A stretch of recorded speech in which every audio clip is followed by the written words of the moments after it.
Take a look at that china cabinet in your dining room, the one you walk past every single day. Maybe it was your mother's, maybe your grandmother's, and somewhere behind that glass there's a set of dishes with gold around the rim that nobody has eaten off of since Easter of 1994. You've thought about donating it. Your kids have told you, gently, that they don't want it. And I'm here to ask you to wait. Because before you wrap one single plate in newspaper, I want to tell you a story about where china like yours actually comes from, and why some of those quiet, dusty sets sitting in ordinary American homes were never ordinary at all. My name is Eleanor. I spent almost 40 years working estate sales, walking through the homes of families who had just lost someone. And if there is one thing that work taught me, it's this. The most valuable things in a house are almost never where people think they are. They're not in the safe. They're in the cabinet nobody opens. So stay with me, because in the next few minutes, I'm going to show you exactly what to look for on the bottom of your dishes. And I promise you, at least one of you watching this today is going to turn a plate over and feel your heart skip. Let me take you back about 130 years to a New York City that's hard to even imagine now. In the 1890s, Fifth Avenue was lined with actual mansions, not big houses, palaces. The Vanderbilts alone had several, and the grandest of them had ballrooms for 1,000 guests, staff of 30 or 40 servants, and dining rooms where a single dinner party could cost more than a working man earned in 10 years. And here's the part that matters to you. Those families ordered their porcelain the way kings once did. Custom services of 500, 800, even 1,000 pieces, hand-painted, banded in real gold, made by firms like Haviland in Limoges, France, or Minton and Royal Worcester in England, shipped across the ocean in wooden crates packed with straw. A single dinner service could cost as much as a house. When Alva Vanderbilt threw her famous costume ball in 1883, the table settings alone were the talk of the newspapers.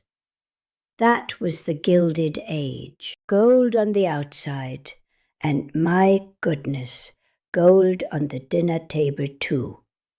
But here's what they don't tell you in the history books, and this is where your cabinet comes into the story. Those palaces died, almost all of them. The families that built them got hit by income tax, by the Depression, by heirs who couldn't afford the upkeep, and one by one, those Fifth Avenue mansions came down. The great Cornelius Vanderbilt II mansion, the largest private home New York ever saw, gone by 1927, torn down to make room for a department store. And when a mansion dies, everything inside it has to go somewhere. Think about that. Thousands upon thousands of plates, cups, saucers, platters, soup tureens. Some of it went to museums. Some went to auction houses where other wealthy families bought it. But an enormous amount of it, and I have seen this with my own eyes, went out into the world in ways nobody wrote down. Estate auctions where dealers bought china by the crate, hotel liquidations, pieces given to loyal servants, to housekeepers and cooks and ladies' maids who had spent 30 years polishing that gold rim, handed a stack of plates as a thank you when the doors closed for the last time. And those servants took those plates home to Brooklyn, to New Jersey, to little towns in Pennsylvania and Ohio. And those plates got passed to daughters and granddaughters, and they traveled quietly through a century of ordinary American life. I once did an estate in a modest little row house where the family swore up and down that Grandma never owned anything fancy. In the back of her cabinet, wrapped in a dish towel, was a Haviland fish set that made the auctioneer go quiet. Grandma, it turned out, had been in service in Newport in the 1920s. Nobody in the family had ever asked. So now let's talk about your dishes, because this is the part where I want you to actually get up or make a note to do it the minute this video ends. Take one plate, just one, and turn it over. What you're looking for is called the back stamp, the maker's mark, and it is the fingerprint of everything I just told you. If you see the word Haviland, and especially if you see Haviland together with the word Limoges, stop right there. Haviland made porcelain for American presidents and for the wealthiest families of the Gilded Age. And genuine old Haviland, the pieces from the 1880s and 1890s, can be worth real money, especially the hand-painted patterns with heavy gold. Complete sets have sold for thousands. If you see Minton or Royal Worcester or Coalport or Royal Crown Derby, those are the English houses the millionaires loved.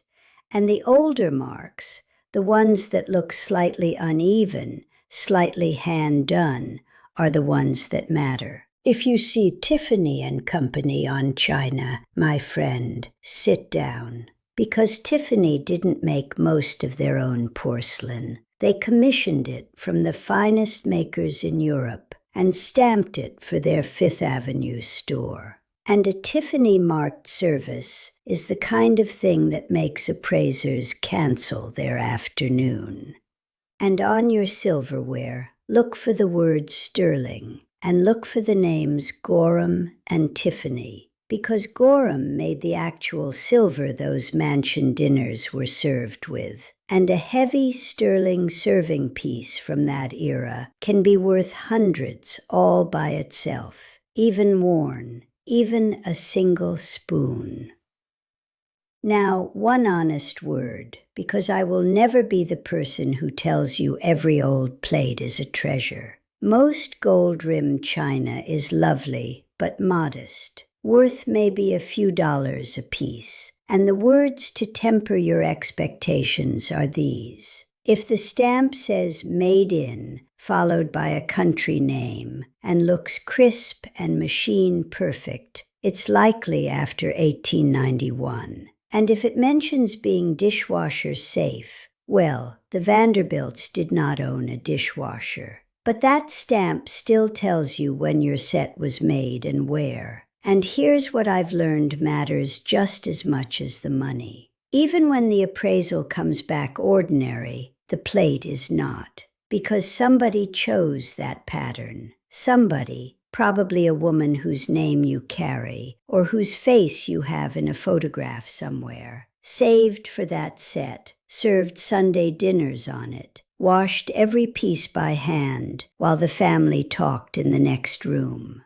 The gold on that rim held birthdays and Thanksgivings and hard years when the china was the one fine thing in the house. The market can tell you what a stranger would pay for it. It cannot tell you what it held.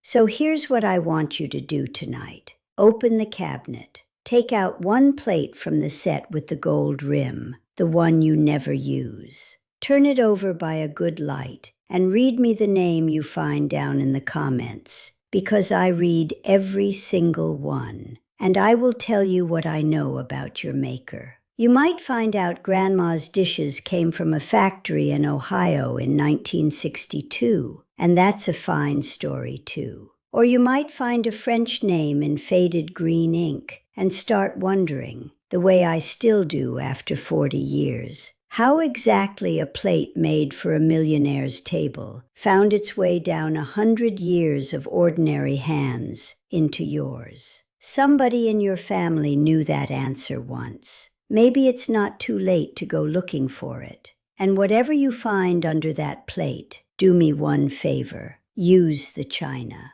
This Sunday, life is too short, and that gold has waited long enough for a table with laughter around it.